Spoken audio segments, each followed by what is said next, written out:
Going to be talking to you about this awesome book that I'm reading. I know it's backwards, but it's How to Win Friends and Influence People by Dale Carnegie. I'll be including a link to this to the Amazon page so you can grab yourself a copy of this. I'll leave that link as a comment below, but just wanted to read to you probably my favorite part of this book, which is the part where Dale talks about the best way to win an argument. And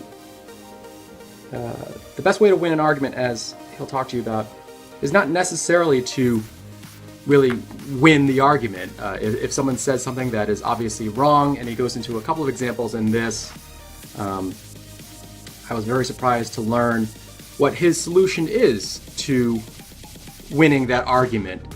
So I'll just read to you just a couple of quick passages from this, as well as some of his suggestions on how to keep a disagreement from becoming an argument. But I did want to read to you just a couple of quick passages on his thoughts on how to win an argument. So I'll just start reading here. I have listened to, engaged in, and watched the effect of thousands of arguments. As a result of all of this, I have come to the conclusion that there is only one way under high heaven to get the best of an argument, and that is to avoid it.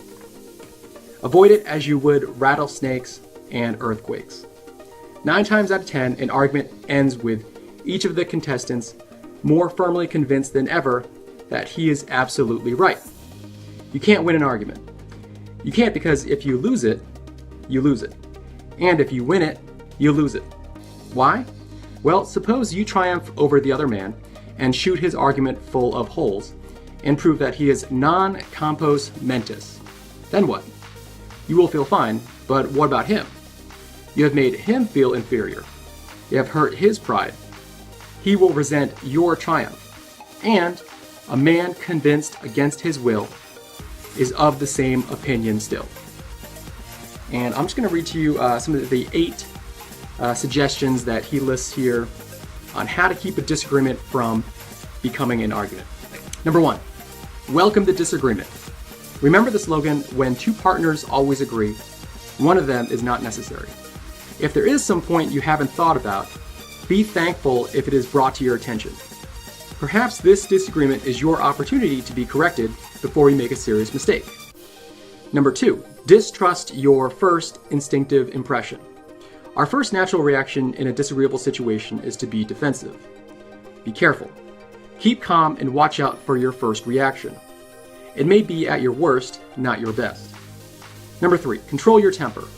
Remember, you can measure the size of a person by what makes him or her angry. Listen first. Give your opponents a chance to talk. Let them finish. Do not resist, defend, or debate. This only raises barriers. Try to build bridges of understanding. Don't build higher barriers of misunderstanding. Number 4, look for areas of agreement.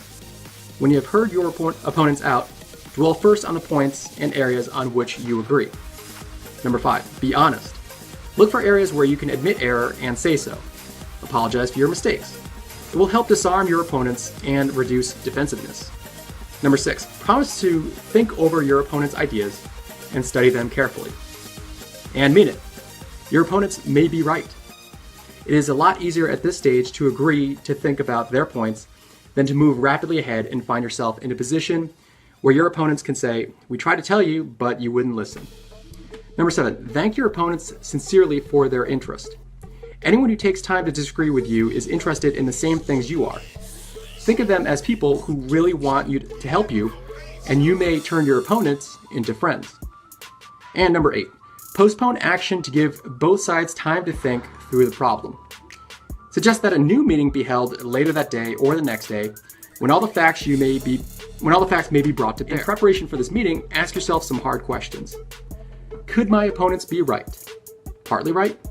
Is there truth or merit in their position or arguments? Is my reaction one that will relieve the problem, or will it just relieve any frustration?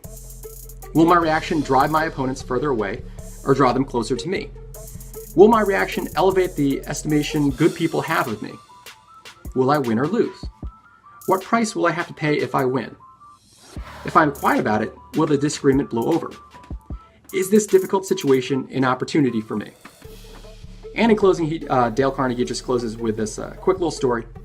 Opera tenor Jan Pierce, after he was married nearly 50 years, once said, "My wife and I made a pact a long time ago, and we've kept it no matter how angry we've grown with each other.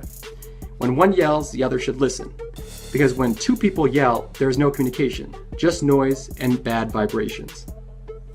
And so the principle that he's trying to drive home here is the only way to get the best of an argument is to avoid it. Now, I know that might be surprising to some. Some people love arguing. If you're a lawyer, you just love to prove yourself right, or make sure that your point is heard loud and clear. But in a business sense, or if really in any type of sense, the best way to really win an argument is let that person's opinion or let that person's reality of what they think are the facts just be. You know what's right, you know what's wrong, and in the end, isn't that all that really matters? And so I hope this was useful to you. Once again, I'll be including the link to this incredible book that I highly recommend all of you get, How to Win Friends and Influence People. I'll include this link in the comments below.